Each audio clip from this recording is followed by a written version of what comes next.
కాందహార్ విమాన హైజాక్ ఉదంతం అప్పుడు భారతదేశంలో ఏం జరిగిందో ఇజ్రాయెల్ ఇప్పుడు అదే జరుగుతుంది. ఆ రోజున విమానం హైజాక్ చేస్తే మన దేశంలో ఉన్న మీడియా కానీ ఇక్కడ ఉన్నటువంటి విపక్షాలు కానీ ఒత్తిడి తీసుకొచ్చారు వాజ్పేయి ప్రభుత్వం మీద. ఏమని? తీవ్రవాదులు విడిచిపెట్టండి. అంతకుముందు కాంగ్రెస్ నాయకుడు కూతురుని అరెస్ట్ చేస్తే అట్లాగే విడిచిపెట్టారు, అట్లా చాలాసార్లు విడిచిపెట్టారు, ఇప్పుడు సాధారణ ప్రజల కోసం విడిచిపెట్టలేరా అంటూ ఒత్తిడి తీసుకొచ్చారు. ఆ ఒత్తిడికి కుటుంబ సభ్యుల్ని రెచ్చగొట్టారు. ఆ కుటుంబ సభ్యులందరూ కూడా ప్రభుత్వానికి వ్యతిరేకంగా ఉద్యమాలు చేయడం ప్రారంభించారు. దాంతో కాందహార్ విమానం విడిపించుకోవడం కోసం 4 తీవ్రవాదులు విడిచిపెట్టాం.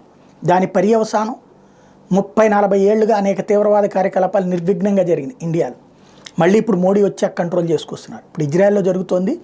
1400 మంది ప్రాణాలు తీసి 400 మందిని బందీలుగా పట్టుకుపోయి 250 మందిని దగ్గర పెట్టుకున్నటువంటి హమాస్ తీవ్రవాదులు ఆ బందీల్ని విడిచిపెట్టకుండా అందులో ఒక 100 మందిని మొన్న విడిచిపెట్టారు. దానికి ప్రతిగా 300 మందిని విడిపించుకున్నారు. ఇప్పుడు మిగతా వాళ్ళని విడిచిపెట్టాలంటే ప్రముఖ నాయకులను అడుగుతున్నారు.